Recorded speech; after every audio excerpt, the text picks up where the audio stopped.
Hey, what's up, everybody? Welcome to a new episode of Geeks from the Multiverse. I am one of your hosts, Grumpy Beard, but we have an Evolve episode right now, and it is about the real mental health crisis. So, America does not have a mental health crisis the way people think. The crisis is that we built a help system that you can't access when you actually need help. And this is what we're discussing. What is the real mental health crisis? Evolve, adapt, overcome. Power up your mind and level up your soul. It just takes one small step to be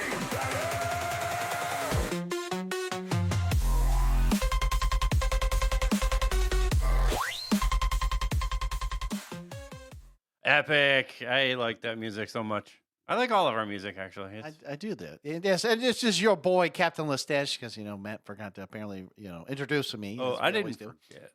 He's like, I didn't do nothing. I was like, we're trying to be serious this episode. But anyways, yes. So Matt was just saying, yes, the real mental health crisis, because unfortunately in at least America, never mind. No, we're not going there. Anyways, no. No, we're not going down that road. No. But only, I will at least say in the United States, right? Because I'm not saying in other countries, they, of course, probably have some form of mental health, crisis that they have as well. But at least we'll just say in the United States. United States has always been embrace the suck, for the longest time, and we're not really dealing with said problems. And so the problem is in the last, I would at least say, Matt, and I'm just throwing it, I mean, granted, I know mental health when you're talking about like the creation of it and all this other stuff, like, yes, we've always have mental health like problems. Yeah, I would even say like even way back when, right? But like we never really established that. So like, the last, at least we'll say 100 years or, we'll even say now currently, we're now trying to solve a problem that has been a real issue for at least decades or at least longer than that, right? So like at least in America standards, like we've been dealing with this. We're now trying to, put things into place. We have a lot of people saying, that well, I'm not saying that it's not true, but like having these issues, right? They're serious mental health issues that, need, some form, not always, but like, sometimes mood stabilizers like medications, things that can help, kind of reduce either that stress or the hormones and all these other things that come into play. But the thing is, though, is that the real problem that we do face nowadays is the access, to said care of trying to deal with all this. And this is really kind of what we're going to be talking about today, because really that is the main issue. Because we know there's a problem, but we the problem is we don't have Right. enough access or for resources to do some of these things. So I know Matt and I, we put especially on our homepage, there's like a resources vault, that kind of stuff. It's just more for you guys to also share, or if you need to use it, then just use it. There's things out there where if people don't know something, they're not probably going to be apt to go and do it, right? So they need Yeah. to know some of this information. Yeah, and I mean we're talking about the mental health crisis, right? And I think today's society, it's really the question is it the system or is it the people? Because I think more times than not, w- they look at like it's the people. The people are sicker. The people are suffering more mental health issues today than they ever were. Well, here's But is that? I mean, are we just kind of like laying blame on people because they're struggling, or so here's are, the and then I mean we're defining this, but it's really like it's really the system or people, because it can't be both. Like it can't be both. No, and I think the other thing I was going to say too is that yes, when it came down to, I'm gonna say this real quick about both. It's like the people, like the ones that are actually suffering from all this, or even the ones that are trying to help said people, right? Because like with my job currently, I work with veterans. I work with a lot of them that do have mental health needs and things that they struggle with every day, and trying to get the community resources and things like that. I mean, it's an issue all the way around. But the thing is like for the people suffering, yes, I'm not saying that at some point it's like they almost, and this is why I hate saying it like this, it's like a crutch, right? So it's like they want us to help, and that's fine, but like there also has to be some sort of accountability to say, hey, listen, you want the help? That's fine. I'll offer it to you, but you also have to meet me halfway. Because if like I can't do all the work because it's not about me. It's about that individual. If they're not wanting to put in the work, then it's kind of like, okay, well, Well, then it's not. But hold on, because the reality is that there are sometimes that people don't. They they rely so much on said system to do it for them. I think that's I mean, that's part of the equation, but I think it's a different scenario when you have millions of people who are waiting on said system. No, I mean, I it's agree. because we both come from substance abuse, and we both know Well, we also both as know mental health pretty well. as Yes. much as you want to help them, yes, people have to help themselves by engaging in said service when they have it available. But it's when that workforce shortage, if that's what we're saying, like Yeah. it's when those systems are not working and you cannot get in. You're said, oh, I need mental health services, and they're like, well, it'll be like about 6 months before we can get you anybody, and then that 6 months goes, and they're like, well, it might be another like 6 months, No, and what I was saying, I'm only saying, like I was saying, the one side. I wasn't saying the whole problem, like I said, because there are people that, yes, genuinely want the help and they get the help and they do all that. But the problem is sometimes, like I said, some people don't, engage enough, or like at some points, like we have to consider, you know, whether or not they should be in the program or this and that. This is just my job. I'm not just saying anybody's job, but like, you know, you're right. There's also not enough resources available or given like the opportunities for people to start, like, for example, like the biggest thing that we're having right now is, the fact that there's not enough homes. Like there's not enough housing. There's not enough, places or things that where, because again, right, you're thinking of Maslow's, hierarchy of needs. Biggest thing is not just saying food, but like a house or shelter, like something to live in so that they can start working on said self and to do all these things. So, I'm not saying that one person is to blame or, whether this or that, but at the same time, it's hard enough where you're right, because then said system, there's also not enough people to either want to pursue it or have the passion to do, right. said things. And it's hard because that's why burnout is real. I mean, Matt knows Yeah. that all about Oh it. yeah, I Like, do. I do. But let's so there we got some numbers and some, I mean, these are pretty staggering, but like we'll get into some stats because there's an organization, and they're called the Health Resource and Services Administration, and they track basically stats. I mean, it's health resources and services that they track. So it's the HRSA, and what they mainly do is they track shortage designations called their HPSAs, which is health professional shortage areas, and their quarterly shortage report lists it's just over 6,000 mental health professionals with only 27% of the needs met. right. I mean, that's 27. that's correct. And I mean, that's insane. So like almost a little over a quarter. That's it. Like it's not even at like 50%. It's not even at 75%. We're talking about a quarter of these Yeah. resources that they just don't have the right help. Right. And then according to their data, the HRSA data, there's an estimated need for roughly another 6,640 additional practitioners to remove the shortage designation.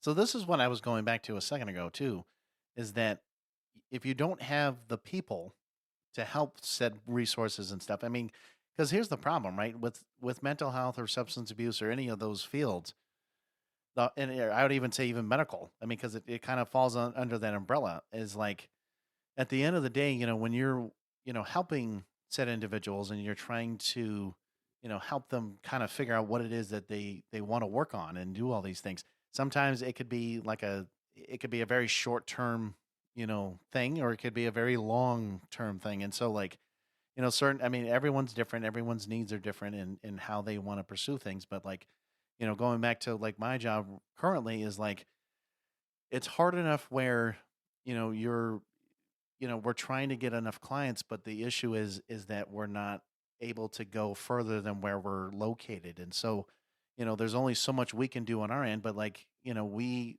have a grant, we have certain things in place that, we're trying to build upon, but at the same time, it's hard enough where, you get regular everyday Joe Schmoes.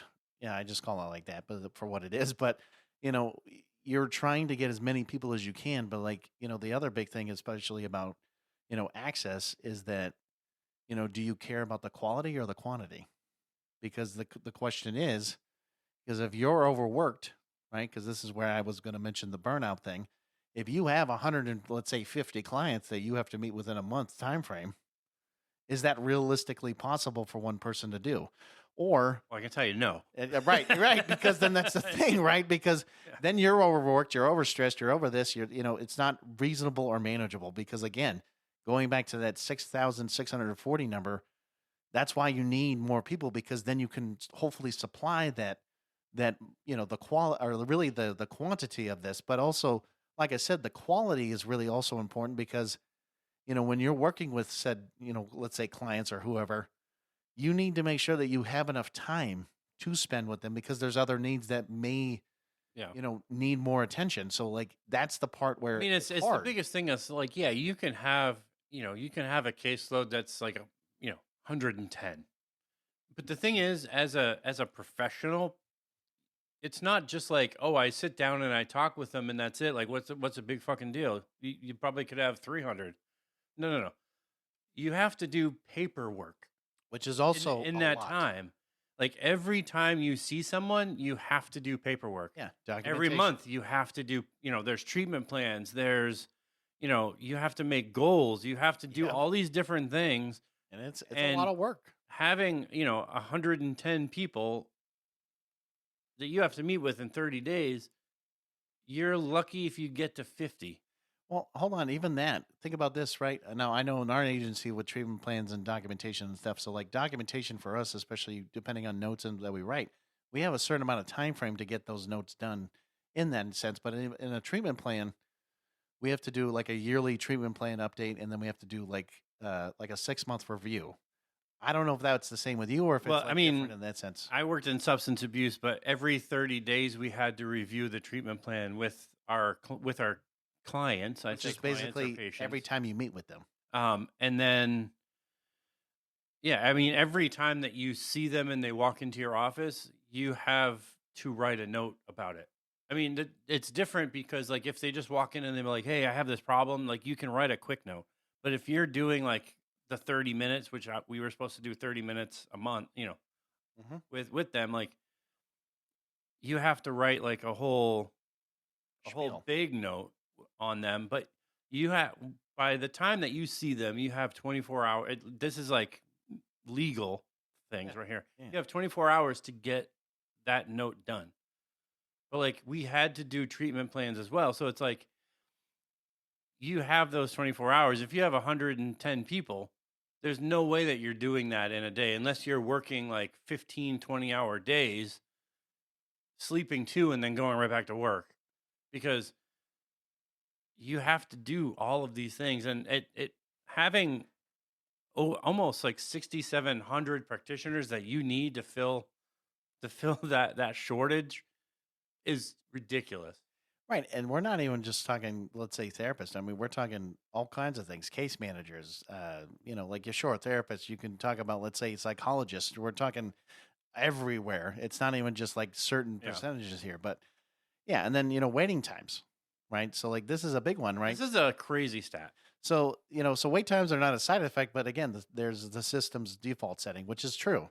So, a national study of outpatient psychiatry appointment, this is interesting. Availability found median wait times of 67 days in person and 43 days or basically the telehealth. That's the That's the average. Yeah, it's the average is average. 67. So people could be waiting more than 67 days. I would honestly put it at like 3 months or like 90 days plus.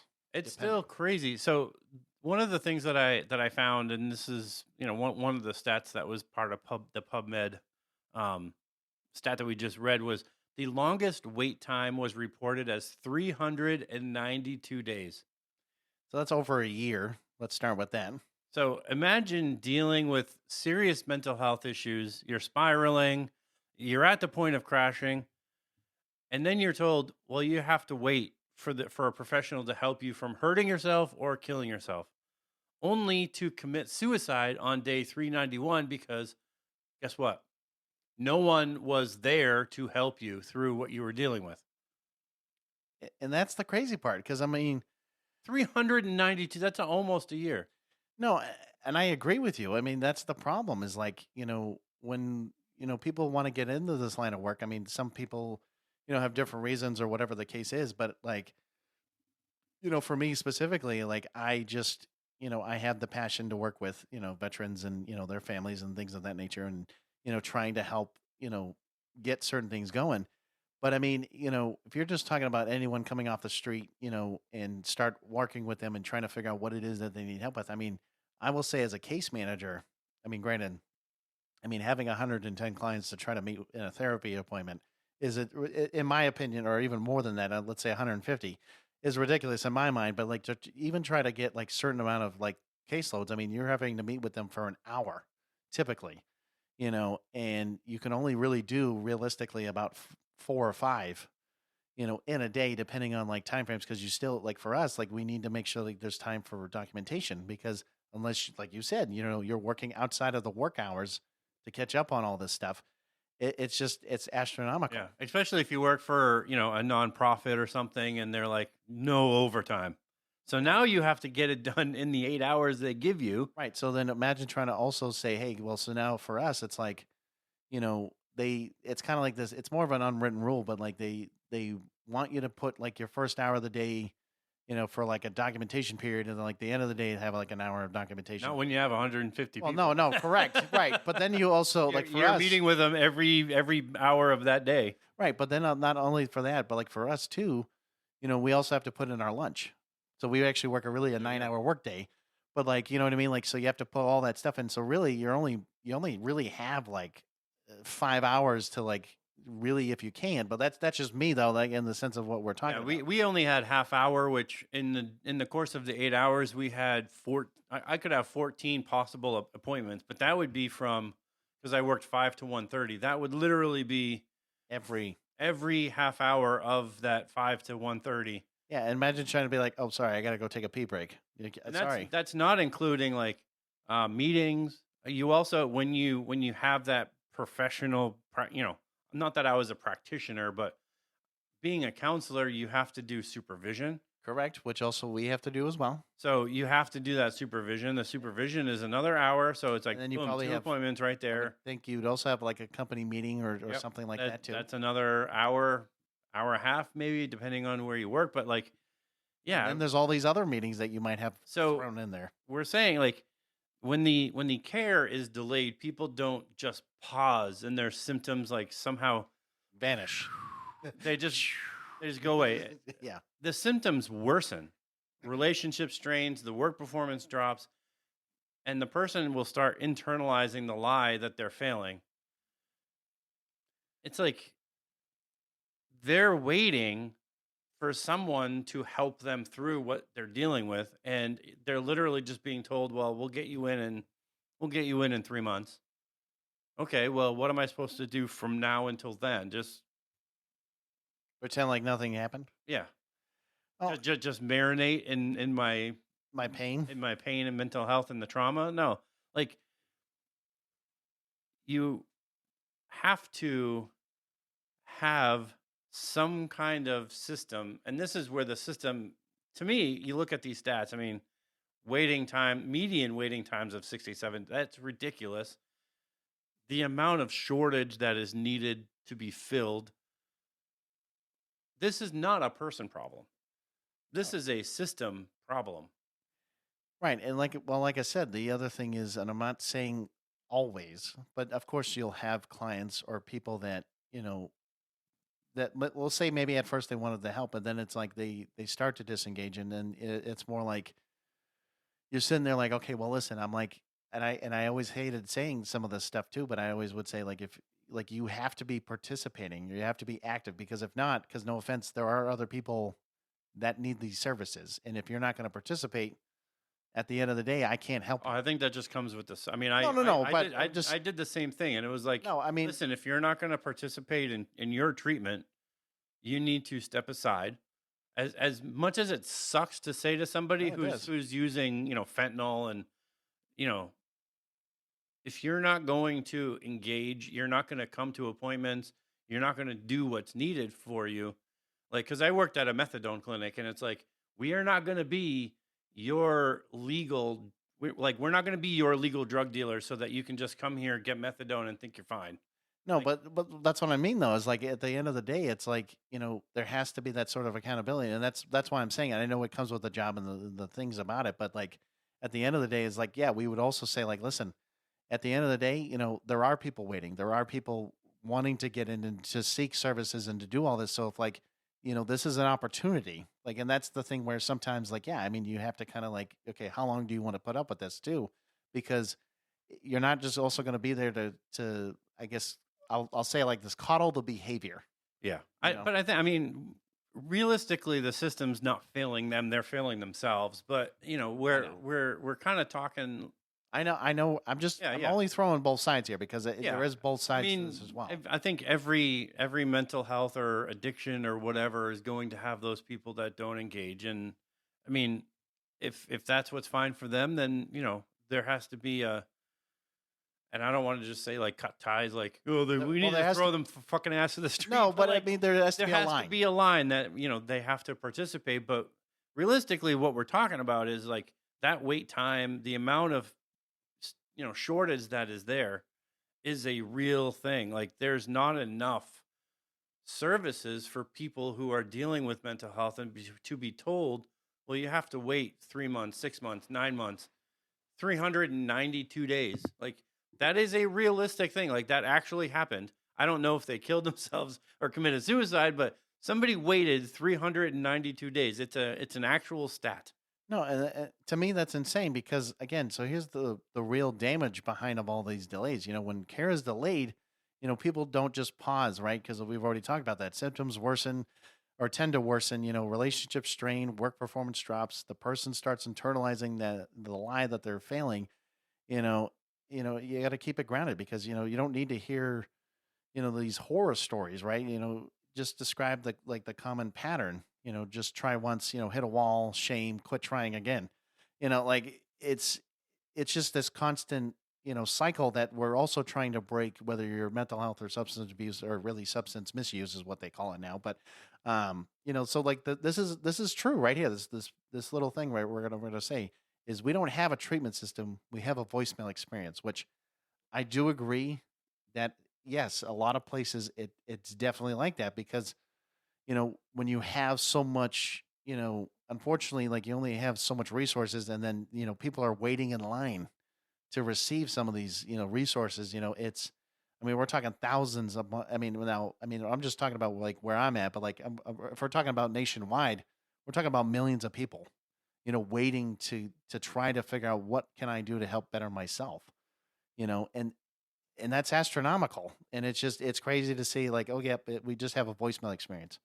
Sorry, let me put you on hold and let me bring it to the next person. Oh, just kidding. We're just gonna go to a voicemail and then be like, all right, I'm gonna leave my message, and then I'm hoping and praying that they're gonna call me back at some point.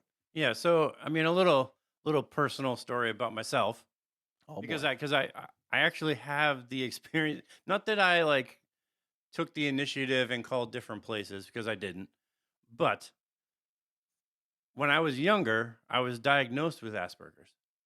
Oh. And now that I'm 47, That's putting an age to himself. 46, whatever, but the doctor that I had when I was a kid, obviously I'm not getting records from a 30-year-old practice that's no longer in Clearly not, practice. no. So, I called a place. I did their intake and, I filled out the little form that they have you do for an autism spectrum test. Hmm. Crickets. I've heard nothing. I've called them several times and they said, "Yeah, you're still on the list. I see you right here." Nothing. That was probably like a year and a half or more ago. Nothing. Wow. And yes, I'm an adult, so it's not like getting some kind of diagnosis for autism is going to change my life dramatically because I don't need services. it's more for me just to know whether I am or I'm not, and to not hear absolutely anything from a mental health practice is exactly what I'm talking about. And this is what people face every single day. So, well, we'll talk about that later because there might be something I can help you with that. But like similar to me, like I also had to, and I mentioned this before in our like some of the previous stuff. Like I had to know if I had, for example, PTSD from my deployment and things that I've done in the past. And so, yes, I mean I did get to at least talk with somebody. So I will say that I'm not saying in person doesn't do it any justice, but like because of COVID and the way it is, I mean, telehealth has become more of a very prevalent thing, which is really in a lot of ways helping people, which I would say that, even, and I understand, like, yes, I know, the stats we were just looking at, but like, you know, using that telehealth service, I mean, the fact that you can just, call somebody or like, use like an app or whatever, like to be able to go and say, okay, hey, this is my issue. And you don't have to feel like, now, and this is why I was going to say this is like some people, sure, you want to meet in person, absolutely. I'm not saying you shouldn't because that kind of helps with getting out of the house, moving, getting you moving, and not have to be in the place that maybe that is causing you said stress and some of these conditions. But like in some ways, for some people, it might be easier because maybe they can't just drive and go somewhere else and they can do all that. But what I'm saying is that because I mean I did find, that yes, I mean I was, diagnosed with PTSD. I was, at least told like you're saying, like you just want an answer. You don't it's not about knowing or like saying, "Oh, I want benefits." Some people, I'm not going to say it, but like, some people do that, but that wasn't like for example for us because we just want to know what it is so that we can know how Yeah. to better ourselves and not have to worry about hopefully some of these stressors and some of these other things. But I do agree with you, Matt, because Yeah. like that's the thing. I mean, if services came and they're like, "Hey, we can help you with this, or we can help you," fine. You know what? Right. I mean, fine. But that's for me, it was more of just the answer. But it was just the non-response to me is like it's almost like a slap in the face. Like I just want to know whether I have autistic traits or not. I could tell you for 100%, probably yes. He's like, probably yes, but I'm But not going to say it. officially, I can't say that I do. Right. But getting on with this, like talking about insurance. This is a big one. Yes, and you most plans will say like, "Oh, you're covered on paper," Right. but when you try to go do it, you're blocked. You're denied.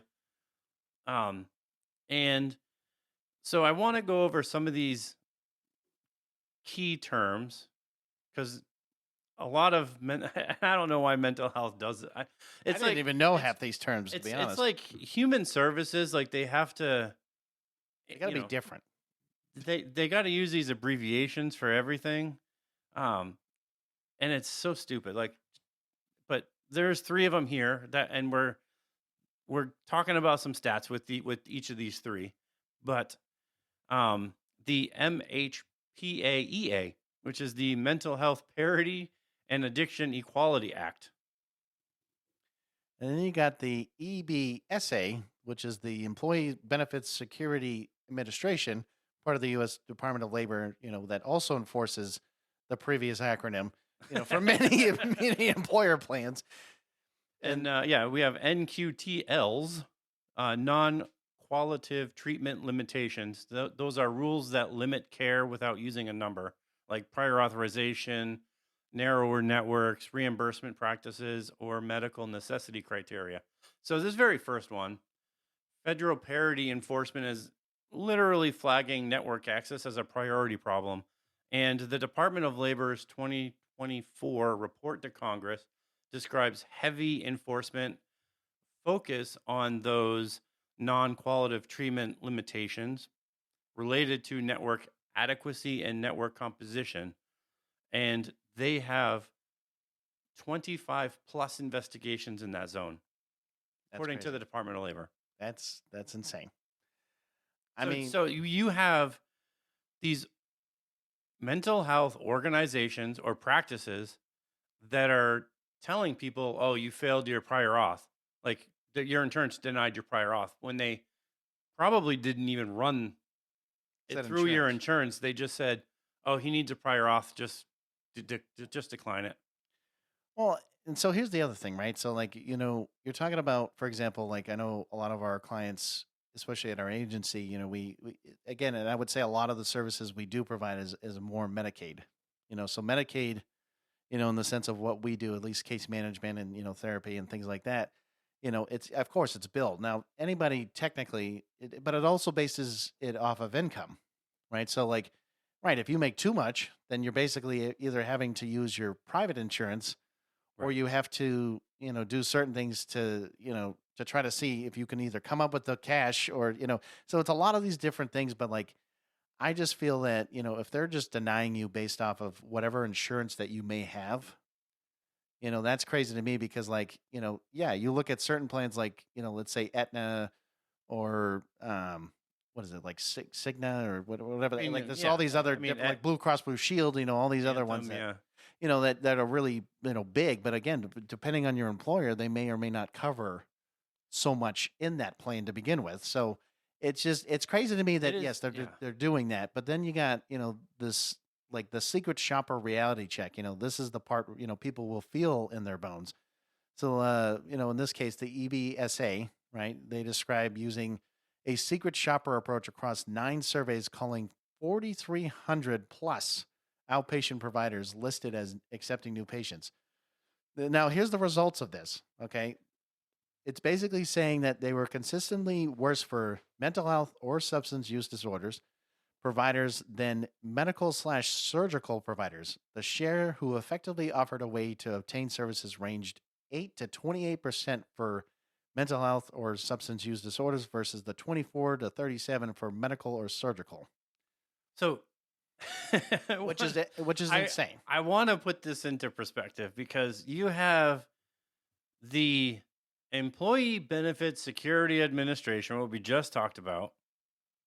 They tried a secret shopper approach by calling 4,300 plus outpatient providers to see if they could become a new patient. And you're the results literally are 8 to 28% of them allowed them to be a new patient at this practice. Right, versus let's say a medical or surgical provider, which is, and again, this we're just It's still talking. not great, but I would take 27 to 37 over 8 to 28. Yeah, which is insane because like we've already talked about how mental health is a crisis in itself, and so when you're talking, I'm not saying that surgical or medical needs aren't just as important, but like where you're talking about, I don't even know what the number is, but like we're talking millions of people that have either serious problems regarding mental health or substance use, and you're telling them no, sorry, that because your insurance doesn't, we don't accept your insurance. Sorry, I guess you're going to have to go figure that out yourself. And it's like, no, man, like this is the point that we're trying to make here. Right. You're saying like this group, I mean, they did it across 9 surveys. They called all these providers and they ranged from 8 to 28% depending on the providers that they called. Right. And some were at 8%. That's ridiculous. Right. So like think about like that's less than 10%. So if he's, let's say 100 people, that means only 10 roughly people or less than that can easily get it. Yeah.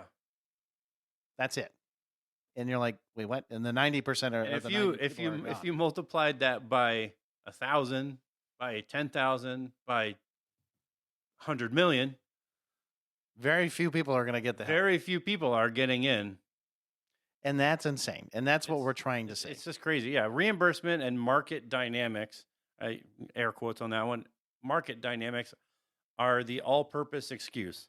So that same Department of Labor report notes plans and issuers giving broad explanations like market dynamics or bargaining power for paying medical surgical providers more while failing to show comparable processes for mental health. So normally, and that sounds really complicated, and It is a little bit complicated. and I understand, but when your insurance, okay, you go to say mental health or you have surgery, like I just had surgery. Mhm. Um, they have to communicate with your insurance company because yeah, they want to get paid. And when their reimbursement, they come back and they go, well, because of market dynamics and bargaining power, we're not going to pay for this. Okay. It I'm covered under insurance though. Yeah, but you needed this or you needed that, and and they use the I call it insurance language, right? Mhm. Um, I've seen it time and time again when it comes to the clinic that I worked at, where certain things just weren't being covered anymore, Right. So or you weren't being 100% compliant, so we can't pay for this. What are you talking about? Like, you know what I well, mean? not even that. I It's just mean, the excuses that they give. It's like, sure, we're not going to reimburse you know, the company or the organization or the practice that you went to, because, blah, you know. sorry, bleh. No, it's crazy to me that when you're talking about medical procedures and things like that, especially whether like doctors telling you like, hey, you have this condition, we need to do surgery on it, and then they're going to be like, yeah, about that. So your insurance isn't going to cover the whole thing, or like, or basically then, you're basically stuck with this, let's say Oh, fifty this is like, thousand dollar yeah, bill. this is after the fact. Like this No, no, would no, be right. after you've already done, you're if it's mental health, like you've already gone to appointments, you've gotten medication. And listen, not everybody that goes to mental health needs medication, but if you do, guess what? You're not only seeing a mental health practitioner, but you're also seeing a medication Provider. provider as well. Yes. I know because my wife has to deal with this all the time. She doesn't see the mental health side of it anymore, but she still has to communicate to the medication provider Mm-hmm. because they're the ones that are not her doctor. The medication provider is providing the medication that she takes. And yeah, this is after the fact that, like, well, you've already had, say 15 appointments. You've met with the medical provider, but the insurance is not going to reimburse the medical provider because of fill in the blank. And now you're like, well, what do you mean? You'll find out in 2 months when you get the bill for $50,000 or fifty more. thousand dollars or more, because guess what? Your insurance didn't want to reimburse you or didn't want to reimburse them, so now they have to turn around and charge you The full amount. the full amount of what you were doing. Right, and that's what we're also saying because I was also going to say like, well, yeah, the medication providers. I mean, everyone's like, okay, what does that mean? I'm like, yes, what we're saying is more like a psychologist or a psychiatrist, depending on like what it is. But, in that sense, it's more yes, they have to meet every so often, like usually quarterly. So usually it's like 3 months or something like that, depending on the agency or whatever you're doing. But typically it's just to me, like I said, like you're right. Not everybody needs therapy. Not everybody needs that. But like if medication management, right? Because that's really the main thing, depending on what it is that you have. Yeah, and that's the thing where like what you're saying is like the insurance, like if they're not willing to, let's say, you go to like a psychiatrist or something like that, and then they're not willing to pay, said amounts, and then of course you would have a copay depending on what it is, then it's like, yeah, okay, well, what the hell, man? Like, this is. I thought this whole thing was. No, sorry, actually. So I know you've been meeting with them for the last like couple of years now, but yeah. So now you have this like $3,000 bill that you now have to come up with. All of a sudden, you're just like, excuse me, the when did this want to come? Like, when was this supposed to Yeah. be for me now? Like, and then. So this is a good one because I actually didn't realize this as much, but These are all of these stats are really staggering and really makes me not want to like them. well, no, I mean, I do agree, Like, but like this next one is a lot of screwed up here. But ghost networks when in network isn't real. So you have basically this directory that can be technically accurate enough to pass as a casual glance and then still be functionally useless when someone tries to book care. Look at that, Matt. I know. Hey, so we have the Office of the Inspector General. Yeah, this is a This big is one. the HHS-OIG. Um, this these stats are just asinine to me. Like out of all the stats, like these are the ones that really like get under my skin. So when you go to your, this is more focused, I guess, on Medicare Advantage and Medicaid managed care. Right. But when you go like on their website and you're like, oh, I want to find who's in network, who's out of network, check these out, because 55% of the listed behavioral health providers in Medicare Advantage networks, this is based off their report that they did. 55% of these providers in Medicare Advantage networks were inactive, which means they did not provide a single service to enrollees in 2020. This is based on 2023, by the way. Right. But they did not provide a single service. That's over half, 55%. Yeah, that's insane. So imagine being somebody who needs services and you're reaching out left and right to these places. They're inactive. They're not even, they're listed on this thing, but you're not getting anywhere. And this is exactly what we're saying. Like, this is the crisis right here. 28% inactive in Medicaid managed care networks. So that's 28% in the Medicaid, 55% in Medicare. Well, if you look at, let's say, Medicare, for example, I mean, Medicare, I mean, I know anybody for the most part it doesn't have to be necessarily a specific age, but, most Medicare, people or clients, you're talking at least in the age of retirement, like the way, like where, for us, it's, what is it, like 60, I know you could start at the age of 62 and it goes up or whatever. But the point we're trying to make is like, Medicaid, yes, you would typically have basically anybody over the age of 18 theoretically have Medicaid and, so on and so forth. But, the fact that 55%, that's 55% over half. Yes. And those are the ones that are on this directory. But they also found 72% of the inactive providers should not have been listed in directories at all.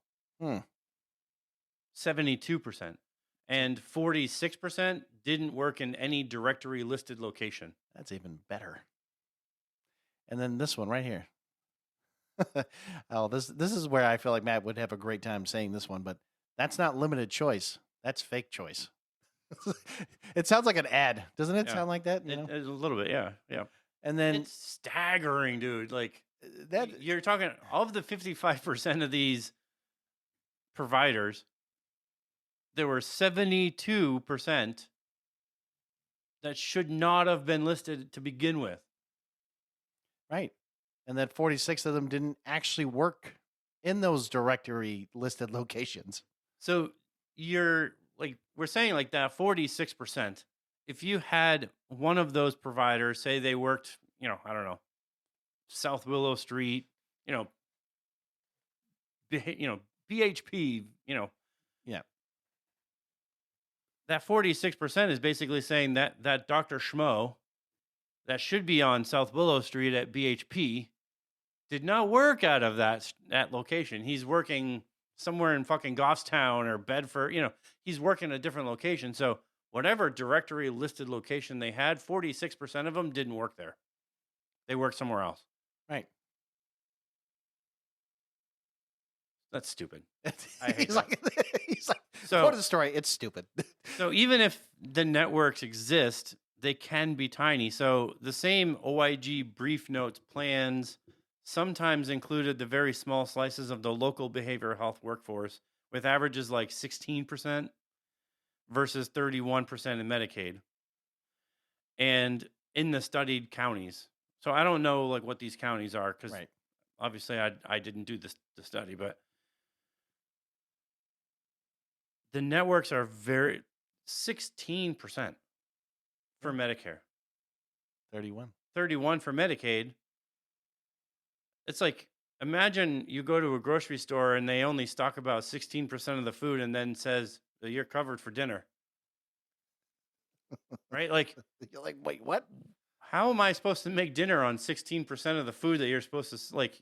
Imagine walking into like Market Basket and then only like only like the freezer aisle maybe is like, it's 16% of all the food that they sell and they say, "Hey, Rest you're is you. you're covered for dinner."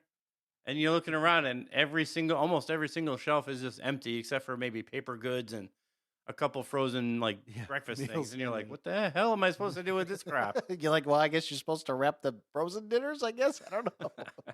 No, I mean it's crazy because then ah, even this next one. You can only laugh at it because if you try to make sense of it, you'll just need mental health services, Yeah, and you'll probably and be you like, won't get them. no, you probably won't get them. And then so going on now, so what's being done? Why does this feel slow? Right. So, there are policy moves, but people need relief now, not in 5 years, which is true because we do need Yeah. it now. Like JG Wentworth, we need it now. It's like, I want my money, and I want it now. Yeah, well, about that. So, like in this case, Medicaid, managed care, right? Appointment wait time standards are now part of the rules, right? So, the CMS, there we go, Centers for Medicare and Medicaid Services. Interesting how they always have to have services or like some kind of basically organization to run all this stuff, right? So, they finalized a managed care access rule that includes maximum appointment wait time standards, including 10 business days for outpatient mental health and substance use disorder services, whether it's adult or pediatric. There we go. So that's a meaningful standard, but the standards don't magically summon clinicians. I mean, it's like, true. So you can say 10 business days and you can make it part of the rules, but when you look at those shortage numbers from earlier, Yeah. like you can't just you can do an intake with them, but if there's not a clinician to work with them, you're just assigning them to a clinician that might already have 109, and you're like, "Hey, you're number 110." It's like, Thanks for playing. yeah. The other thing too is like the crisis support does exist, and it matters when things are acute. So we have 988. That's a suicide and crisis lifeline. That one you can call, text, or chat 24/7, and that's mental health or substance use. That's according to SAMHSA. The system is increasingly built to catch people only though when they're actively falling. Like this 988, and here in Manchester, like we can call mental health, and they have like an emergency response team. Right. And I know Nashua does too, but yeah. But this is like when you're in that emergency crisis suicide type situation, this is when that system works. If you're doing 988, sure, they will talk to you, but they're not going to help you if you're just, "Hey, I'm really struggling with my bipolar right now." That's not an emergency. No, maybe not right now. It can be, But this is like, I want to kill myself. I'm already coming up with a plan. I need help. You dial the number. That's what that's for. well, here's the other thing about this too is that I really do like the way you just said that. I mean, I agree with it, but I do hate it at the same time because I hated saying it too. Because the reason why I'm saying this too is like, you're saying that, okay, sorry, I know you're not feeling like you're wanting to kill yourself right now, but maybe call back later when that's going to happen. And you're sitting there like, I thought the whole point of like, oh wait, mental health would be to prevent said actions or said things because we're trying to avoid / maybe the temptation of these thoughts and these processes that people are experiencing at the same time. So when you're saying that you can only call during this time, and this is where I was also going to say, so when you're in the moment and you're thinking to yourself, okay, well, I want to I just want to kill myself and I just want to get this done and over with. So you're telling me, and I was just going to say this in reality, if people are going to probably end up doing it, they're not, no offense, I don't think some people aren't going to be like, you know what, I'm going to call 988 real quick. Some people would, some people won't, but I'm just going to say it. You're not going to know. That's the problem. No, but I mean, it's when we're talking about SAMHSA, right? I mean, they're the Substance Abuse Mental Health Services Administration. Their crisis care framework, it does outline the crisis system, but it's built, it is built around someone to contact, like you have 988. You can get someone to respond where you have we have the mobile crisis team that works for Manchester Mental Health. Or you can get a safe place for help. And I understand like crisis lines are important because yes, you can call and you can talk to somebody who can bring you down, but it's that idea that the crisis lines and that crisis support is not routine care. And they are important, but if you don't get routine care, the crisis lines and those support lines become that default entry point. So if you I'm good with metaphors. Like I can do metaphors all day. Here we go. Um but it would be like you going to the ER when you have a chronic condition because you can't go to primary care, it doesn't exist. So you go to the ER like, "Hey, my shoulder's flaring up again. I need something for pain." Or, "My back hurts." I wouldn't go to the ER for that shit. I go to the ER because, maybe I fell and I broke my arm or like there's an emergency situation, which I go to the emergency room, right? Right. It's the point. But these crisis lines become almost the entry point for services because, well, I can't get into services, so I'm going to call, the mobile crisis unit and have them help me. Right. No, I mean, I And agree. most times, like, I know I've seen them come when I was working at the clinic. I saw them come numerous freaking times, and they'll sit with you, they'll talk with you, and then they get the fuck out.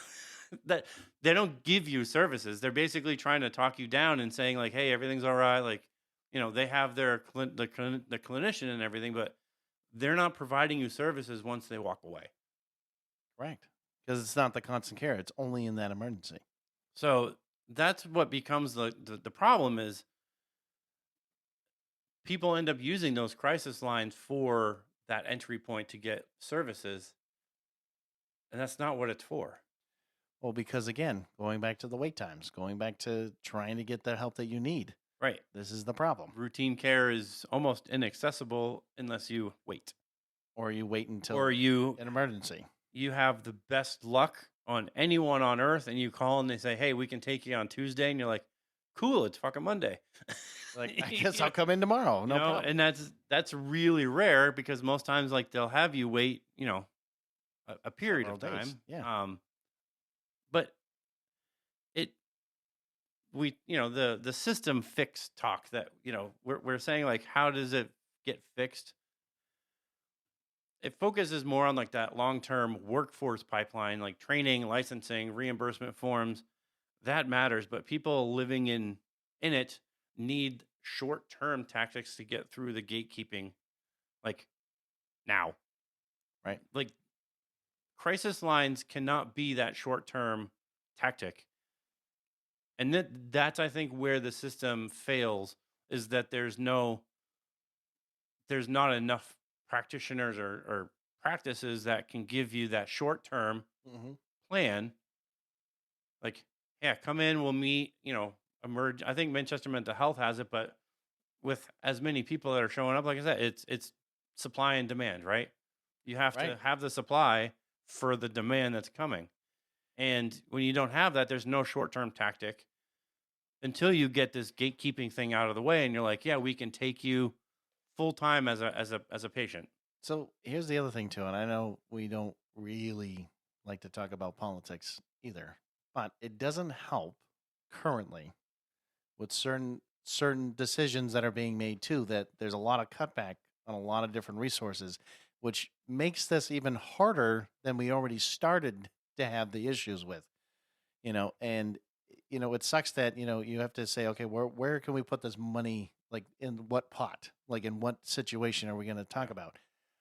I mean, shit, would we all love to have the economy fixed? Absolutely. Is it going to happen overnight? Absolutely not. But at the end of the day, if we're struggling, right, and if we're already dealing with so much other things in our lives that are stressors and things like that, you would think that mental health, in the sense of this, would also be probably a very high up on the list.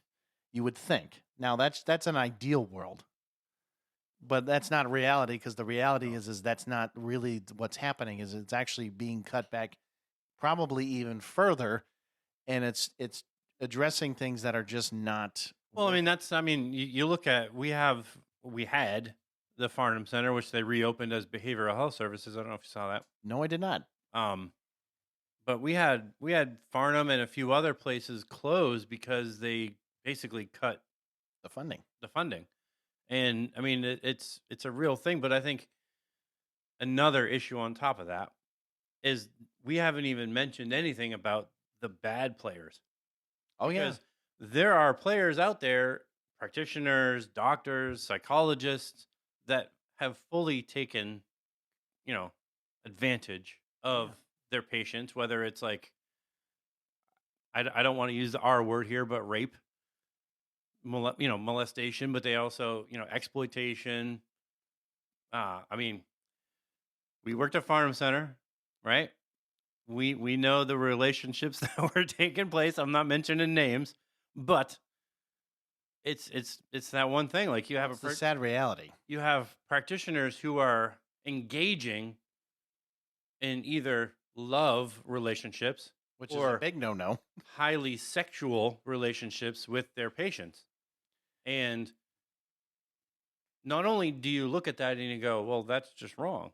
No, it's unethical. It's illegal, Well, to but be honest. yes, and not only that, I mean, what's that old saying, Matt? Don't shit where you eat. Like, I'm sorry, but it's the truth. Because at the end of the day, like, I mean, I know everyone's like, oh, you shouldn't be, and this is like in any company or any organization or whatever. I'm not saying that you can't, like, we're talking about like clients in the sense, like a client, someone that is like with you, like, and could be in medical, this could be where we're talking about in mental health. Right. I mean, it could be law enforcement and things like that. So like, it's the same thing. But the thing is that, you know, at the end of the day, when we're talking about what we're talking about here, the people that were trying to help these individuals, regarding, like, again, substance use, talking about the mental health, disorders or whatever. I mean, the problem is you know what you're dealing with. Plus, you're also realizing, like, okay, yeah, I'm trying to help these people, but then like you said, these bad players that come into play and they take over this this individual, depending on what they're doing, and then they're using it, like you said, to your advantage, or to their advantage, not our advantage. Um, it's just completely. It's one, it's asinine, but two, it's ridiculous that yeah. I mean, unfortunately, where it doesn't matter whether it's mental health or any really other organizations. Yes, you always have those bad eggs. You always have those bad individuals that make things worse for everybody else, because then at the same time, then you're like, well, why do I want to be that? Why do I want to do that job if that's what I might have to deal with someday? So, like, it also gives that bad reputation, and it also makes it harder for people to even want to seek services if that's something that is also on the back of their mind. Because unfortunately, both Matt and I probably both can agree on this, is that, yeah, when you're talking about trauma, which is probably majority of people, because trauma's big. I mean, it's also the sad truth. I mean, because when you're talking people dealing with so many situations, and how do they deal and cope with all those things that they're going through, how do you not, you know, try to, like, understand, like, this is what their life is and this is their situation. So, and again, going back to what he was saying, why do you want to cause more bullshit and more frustration and anger and all these emotions to this individual? But like I said, unfortunately, yes, that is the reality. And, we're not sugarcoating this, because this is the reality of, of life. Look up the opioid epidemic, because there were doctors Yep. handing out pills Correct. to anybody who said, hey, my back hurts. Yeah. Hey, my knee hurts. Hey, my arm hurts. Hey, I have a headache. Here, have some. Yeah, have some opiates. I mean, there's a I don't know the name of the documentary. I know exactly what you're talking about. But there was a documentary that was made where literally you follow a person and they go clinic to practice over and over and over again, and each one of those fucking doctors gave him pills. Like, he had a bags plural of just opiate pills. And not even that. I actually remember, I think it was a TV show. There was a TV show a little while back that it was like about the whole opioid thing as well. And so, like, that was the other thing. So what we're saying is here too, on top of that, is like, if you're just going to treat a problem with things that aren't really going to do the fucking job to begin with, and you're just causing more bullshit for that individual. I mean, yes, no offense, like yes, there has to be some accountability there in the sense of like you need to realize that giving somebody, in this case, like I said, we're talking about opioids, giving somebody a pill is not going to solve the issue. It's or just not Well, going to solve the if it's problem. if it's No, if it's like right, but what if I'm it's saying is it's just going to continue the cycle. It's right. going I to mean, continue the it's just bullshit. these bad players. I mean, it's handing out medication left and right, or maybe it's in the way that they bill, because that's a lot of these bad players, and there are actual laws in place and Right, because of all things, this. because providers will like bill a certain thing knowing that like they're going to get that extra income in. Right. So And I it's not mean, just relationships or oh, this provider is having sex with this patient that they just met with, and like it's there are other things that 100 different ways that these these bad players are just taking advantage of either the system, the patients, or the organization or practice that they work for.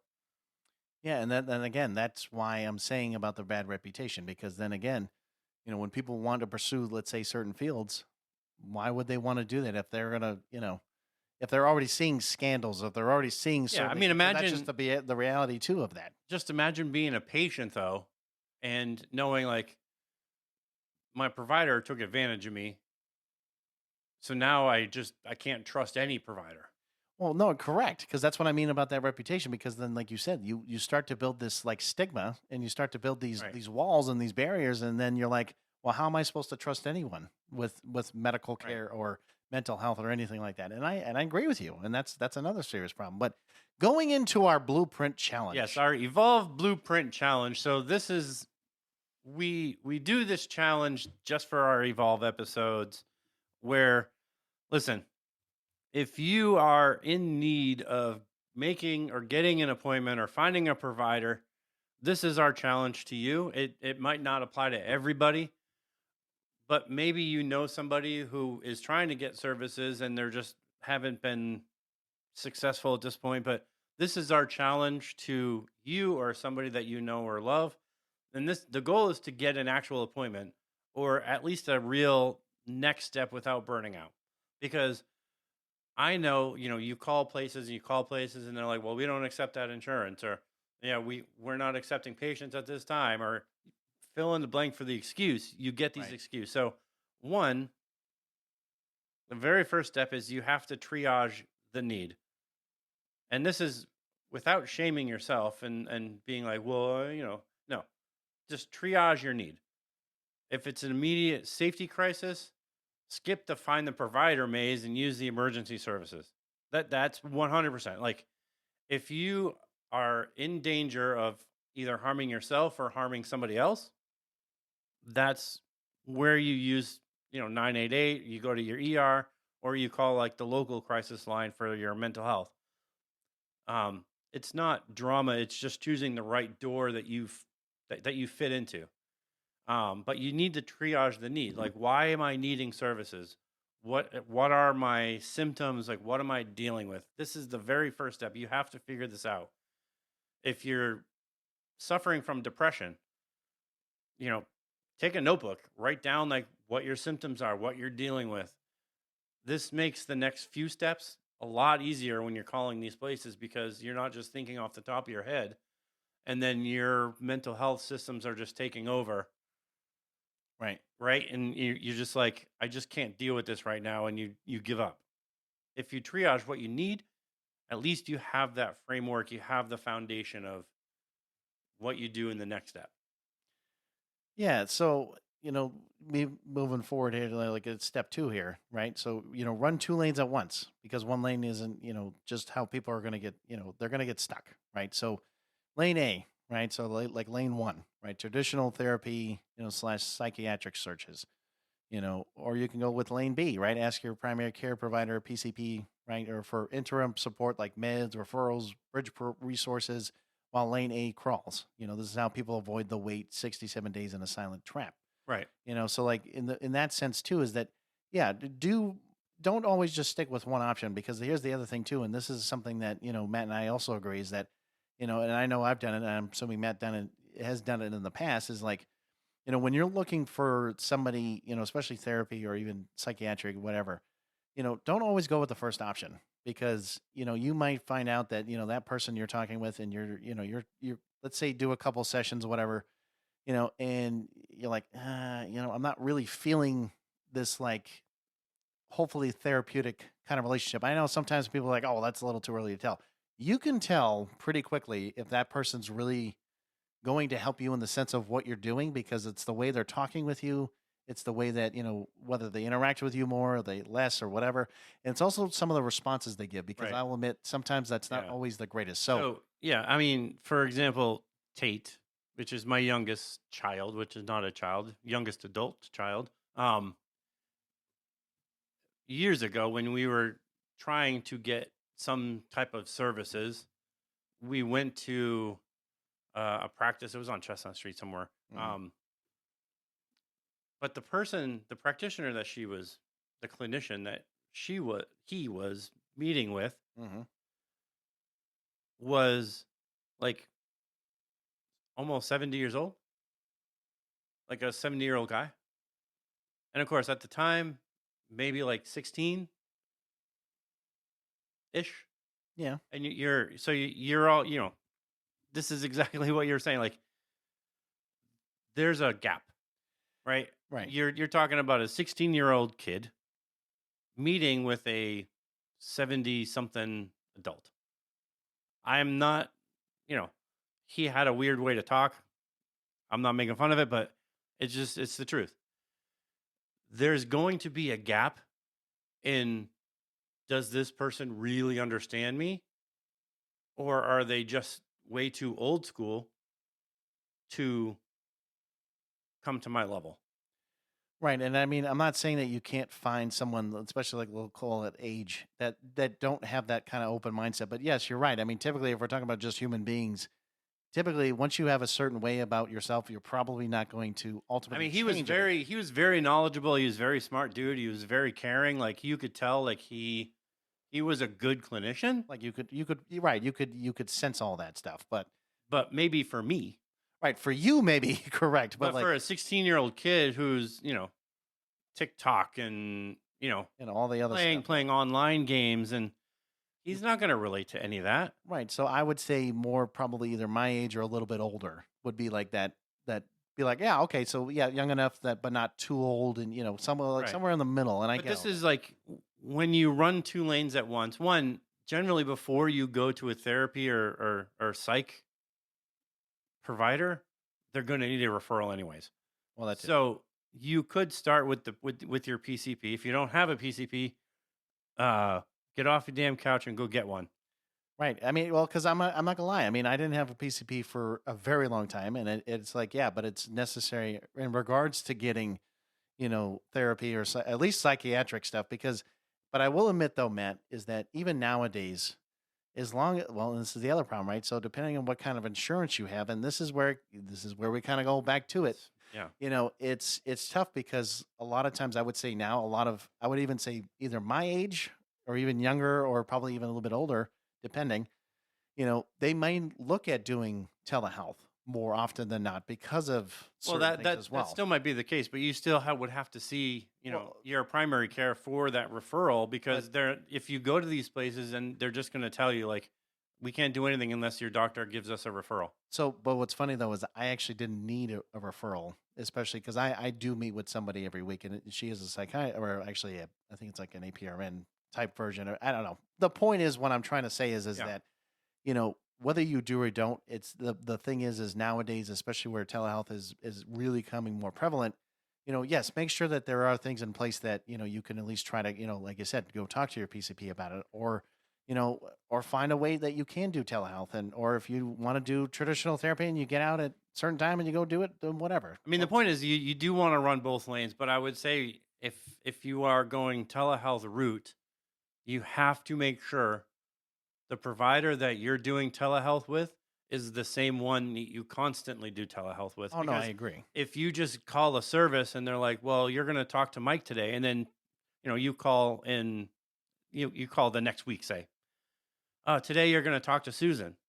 Well, what happened to Mike? Oh, well, Mike Mike's wasn't not available. available right now. So that's where you're going to run this, like, you're going to get stuck because Susan's not going to know every single thing that you talked with Mike, even though she can review your notes. Right, because then she's going to want to hear it from you, and then basically this You're next starting over section, every the single time. time. So yeah, you want to make sure that you're talking to the same person, but do both, because when you talk to your provider, they may have, medication that you can start, or they can give you the referrals of people that they've worked with already, that are already established, and they already know, like, yes, these are good, good providers, and they can help bridge those resources while you're doing that, you know, lane A, which is that, psychiatry or therapy. You can still talk to your provider and get the help that you need. But moving on to step 3, these are the 3 questions that can expose a fake network. So this is like when you're calling these providers, you can ask these 3 questions. And the first one is, are you currently accepting new patients with my plan? That's not just accepting new patients, but with my plan. Depending on what their answer is, could help expose, like, if they are a bad player. What's the soonest appointment, whether it's telehealth or in person? You want to make sure that you're asking for both.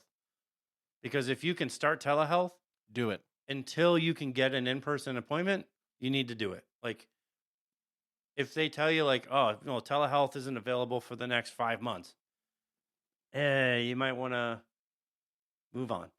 Right, move on and keep seeking somebody else. Yeah. And then if it's more than 2 or 3 weeks, this is the last question. Do you have a cancellation list? This is the one thing that people never ask. I always ask this when I make a doctor's appointment, like if I have to cancel one and I make another one, and they like, oh yeah, my appointment's like, say, 2/12 or something. Mhm. And then I go, oh shit, I have something on 2/12. I can't make that. And I call them. I go, hey, can I get another appointment? They'll just, yeah, how about 6 August months, yeah. August 27th? My appointment was in February. So the thing you want to ask is, do you have a cancellation list? Can you add me to it? Most places do, some places don't. But if they have somebody that calls and cancels, like I just did, they will call somebody who says, hey, we just had a cancellation. We can fit you in on 2/12. Let's go. Right, Right? and it makes sense. I mean, because the reality is we both know, is that the longer you wait, and like you're saying, there's like you may get an appointment in August, and you're like, well, shit, I need this done like soon. This doesn't need to like happen like 6 months from now, basically. And so, when you're looking at, you know, everything else, I mean, yeah, I would agree. I mean, you definitely want to make sure that they have some sort of, you know, p- basically system in place to allow you to try to get the help that you need. Because if not, like you said, Yeah. it's not going to be worth your time, because at the end of the day, yeah, like even for example, it's just something I do or try to do, is that the problem is a lot of my clients that I work with is that I try to, like, if somebody cancels, sure, I'll try to see if they can come in, but like it's also very hard, especially where if they work, then it's like you can't really squeeze somebody in that same day. But if people that let's say there are Social Security or something like that, then yeah, sure, maybe I can try to fit them in or try to do whatever. But at the same time, it's very hard, especially in the doctor's office, or in this case, even trying to like get a therapy appointment. It may or may not work out in your favor. You know what I mean? So like, just keep in mind that not everywhere is going to be, let's say one better than the other. But at the same time, yes, I agree that if they do have some sort of cancellation list, or if they have something else in place just in case if like you needed to get in sooner. Because again, I know some providers, they might say, okay, well, you know what, I am going to change my schedule a little bit to help in certain things. But again, that's depending on agencies and things like Yeah. that. Yeah. Yeah. But then going on to step 4, right? So force the insurer to help you find, care. So politely and relentlessly, right? So you want to be annoying enough, but polite enough, but also make sure that they understand, like, hey, this is not a joke. Yeah. This is an actual You don't concern. want to call and be like, Yo, I need an in-network provider. Like nothing. No, you want to be like calm. You want to be polite as You possible. want to be Like, collected with your thoughts. yes, Yes. you can be relentless, but you have to do it in a tactful way. Right. And so in this case, right, so you want to tell them this, like just say for example, like I need an in-network, mental health appointment. I've contacted X number of providers from your directory and they're unavailable slash not accepting slash not at this location or that location. And so why does this work, right? So federal enforcement has explicitly flagged network access, directory accuracy, and parity compliance as major problem areas. So you're pushing on a real pressure point, not begging. So the point of the matter is that yes, like Matt was saying, be calm, be collected, understand like, hey, I've done my part. Right. I need you to help me with this because at this point, maybe there's something else I can't see that you can see, and I'm trying to get the help that I need. Yeah. I mean, if you've already called, say, 5 providers, I was gonna go 10, but I'll say, you called 5 providers, Right. and they're all telling you like, oh, it'll be 3 months, it'll be 2 months, it'll be 5 months, it'll be whatever. When you call them and you say, I've already contacted 5 different providers from your directory, and they're all saying like they're unavailable or they're not accepting patients, or I tried to make an appointment, but they're not at that location. You have to tell the insurer, like, I need you To do your job to do your job and help me to find a provider in network that will see me right now. like as soon as possible. Well, can you say right meow? Or should you not say right meow? No. Oh, okay. And this is like just what you're telling them, like, hey, I need to find an in-network mental health appointment. Like I can't find anybody who's available, or they're not accepting new patients, or the time frame is more than 2 months. Right. And I've already contacted about 5 or 6 of them. So can you help me to find a provider today? I need it as soon as possible. Right meow. Okay. And No, yeah. like you said, I mean, this is like where federal enforcement has been working to flag network access and directory accuracy. They're looking at this already. So if you're telling them like, maybe even give them specific providers, like, I've already contacted this practice and I've contacted that practice. I've contacted 3 other ones, and they all tell me the same thing. Like, all my appointments are, that they want to give me are three plus months out, and I can't have that. Right. And then simply the last step, right? So one simple tracking system so you don't quit on attempt number 4, right? So make a single note with provider name as like you were just mentioning, right? So, provider's name, date contacted, result, the next action. The win condition is not, feeling motivated. The win condition is reduce the cognitive load so your brain doesn't tap out, right? So you're building your own tiny access pipeline because the official one is glitchy. So like Matt was just saying, right? So like when you're doing all this stuff and you're getting all those answers and you're saying, "Hey, this is what happened." You know, okay. So you remember, like he was just saying, like telling the insurance to, again, do their job and try to figure out all this other stuff. But, let's say, you're I don't know, let's say you're trying to, find that provider and then let's say you went with a provider for a while and then they're like, "Oh, well, we have to drop you." Right? Or something of the nature. Then you're like, "Oh, wait a minute, hold on a second. Oh, I remember this place. Let me see if I can give them a call again." Right? Even though they gave you that answer the first time, that may not happen the second time or the third. Well, hopefully you don't go 3, 4 times. But the point is, we're trying to make is that sometimes, yes, some things happen, and because agencies, it is what it is, kind of a deal. But always try to keep in mind that yes, there are other agencies that can also do other things. So there's also, other resources too. So like, let's say you go to one agency and then they're like, "Oh, well, we can't provide this." Okay, well then maybe you might have to go to a second agency to do other things, but at least then you're connected, right? And then so there's a thing called, wait, Matt knows this very well, just like anyone else in the mental health and substance use field. There's a thing called a release of information. They communicate. Well, hopefully the goal is to Oh, communicate. The goal is to hopefully communicate. hopefully. But the point is though, is that they can talk on your behalf. So like either way, like yes, you should be your own self advocate, but at the same time, you also want to make sure that the people you're working with are also advocating slash, hopefully providing the services that you do need and not just something like we are saying before that, they're just abusing the system and they're taking advantage of you. Right. So, like, that's the other thing, too, is like, you'll know after a little while if people are, hopefully genuine enough to be providing the right Yeah. services for you.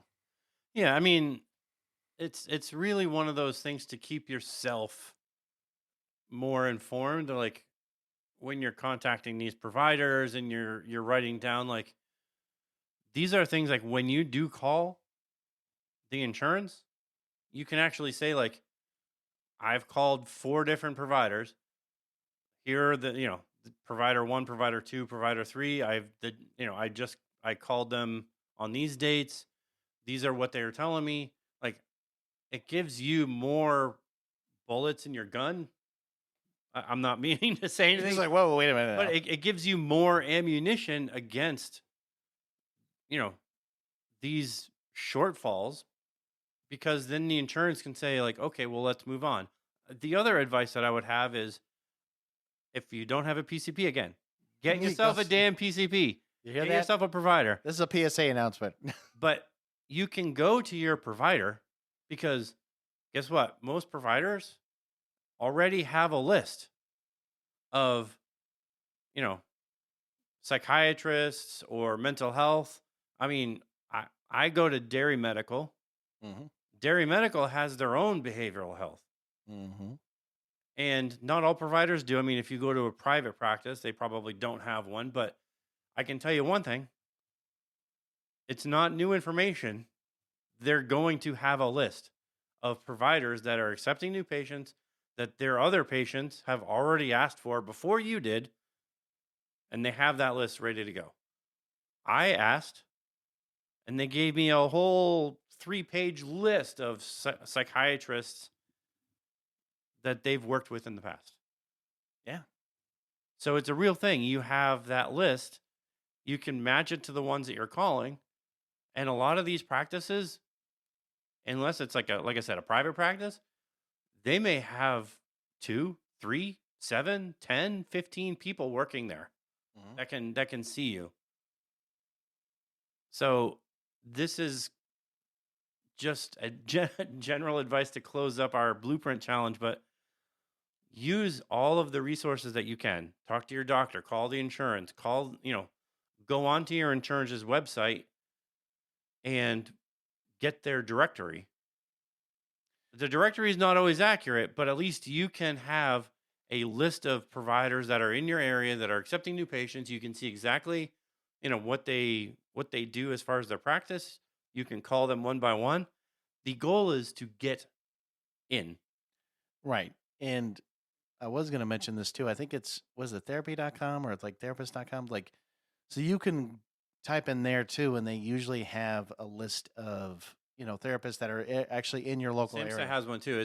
It's find a provider. Yeah, find a provider. Okay, so Yeah. so there's also different websites that you can go on as well if you don't, let's say, want to call your insurance or do all that. But because the only problem with sometimes these websites, depending on what it is that there's, you can call them and then it may or may not get you directly to them, or it kind of really depends on that. So I mean, it is another option if you do want to explore, but at least it gives you another list of names. You just that have you to can be follow. proactive. Yeah. Exactly. Yeah. Be your own self advocate, because, like, again, no offense, not many people are going to be your advocate for you. You have to be, if you're wanting the help and you're wanting to seek these services, you're going to have to do the legwork. You're going to have to put that effort in, because not many people are going to be like, okay, yeah, let's just advocate for this person. No.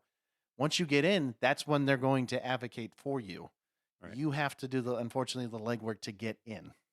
So we bring it home like this. The crisis isn't that people are too sensitive or they're weak. The crisis is a broken access machine. You got shortages, you got fake networks, and administrative friction that turns suffering into bureaucracy. Then we hit the GFTM, Evolve Identity line. We say this all the time. Well, we do add another word to it, but we'll say it like this. We say follow the blueprint. Not because it's like something cute to say and we like, oh, hey, follow the blueprint, it works. Like, no, it's because it's how you keep moving while the system tries to stall you out, right? Yeah. We talk evolve all the time. I think this is like 26 episodes, 25 Oh wow, I that didn't that realize we've that. done of Just Evolve. But we're talking about adapting, overcoming, and evolving, becoming a better person.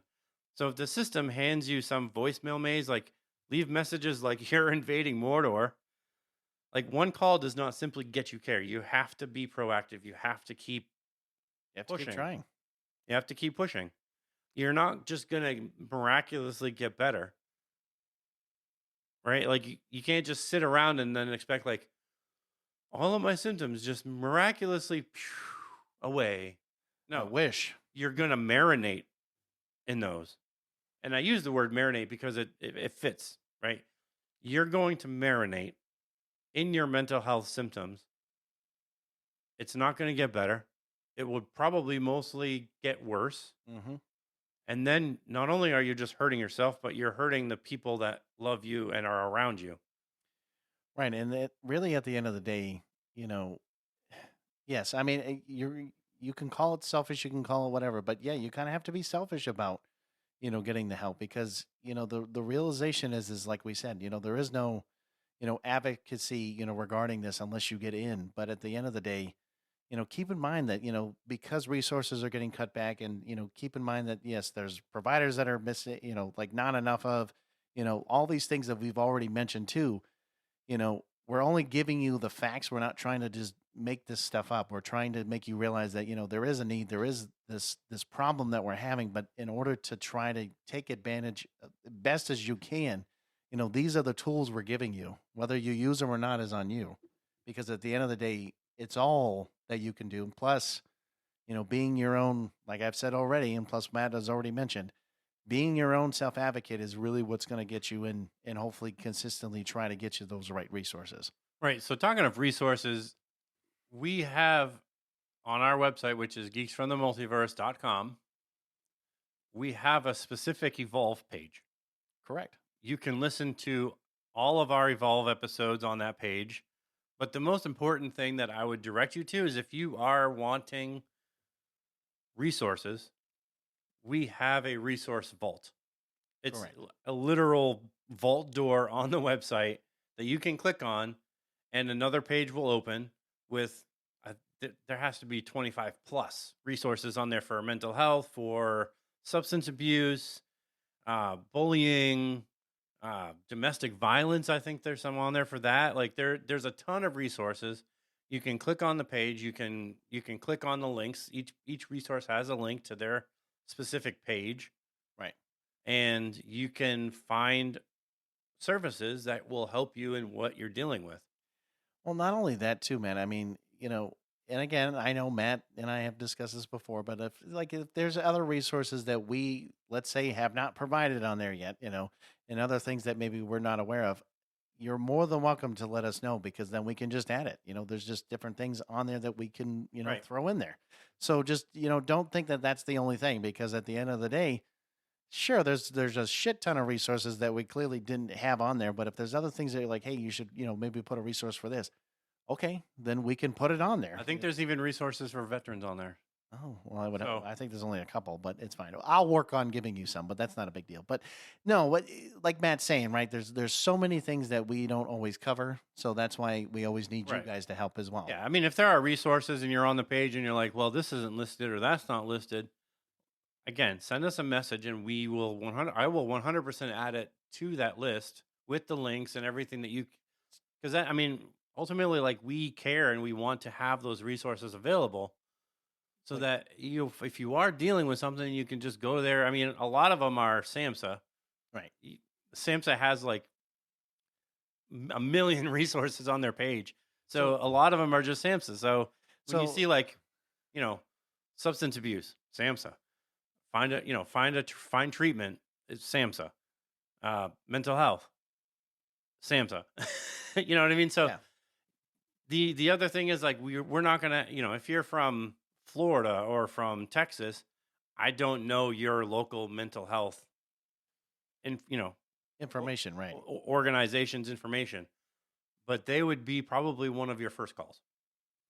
Right, because again, they should have technically, as we've already mentioned, lists or directories or things around in your local area. And plus, I guarantee if you typed in the word therapist or psychiatrist or something like that, I guarantee you'll probably start finding it on Google or some form of engine on the internet because that's Sure. a wonderful tool. I'm just saying the point is we have these resources. Let us know. You can always, figure that out on the website. I mean, again, it's a wonderful. I wouldn't say it's the best website on the planet, but I will say that it is definitely well thought out from Matt because he Hey. does take his time here. I was going to mention, so should I throw in a resource if I'm dealing with an adult bully named Matt? No, I'm joking. I'm joking. That is a joke. He's like, "You son of a good." I'm like, "You don't even start." Well, I wanted Oh, to ask if I boy. could add it. Um, Well, you can look at the bullying resources, John. oh, should I? Should I and, look at that? Yeah, you can reach out to Stomp Out Bullying or I don't know. There's a bunch of them. Oh, good to know. Yeah. That was his most professional way of saying that. No, I'm joking. But anyways, boys and girls, yes, no, we're definitely closing up here. But yes, I will say this because I haven't said this in a little bit. Fist bump, baby. You got your follow, interact, subscribe, tell your friends. That's basically another message that we like to say because guess what? We can't do this alone. We're just two dudes on two different mics here. We can't do everything all by ourselves. When it comes down to it, we need the help and we need the support as much as we can. So just keep that in mind. And again, check out the merch store, man. At some point, I really think we should do some sort of like Evolve merch. I really think that should be a thing at some point. Yeah, I can probably work on some of that. Well, I just, just throwing it out there since we've talked a lot about Evolve, and I think it would be kind of, cool if we could do something like that. It doesn't have to be now, but something down the road, Yeah. But anyways, yes. So, until next time, boys and girls.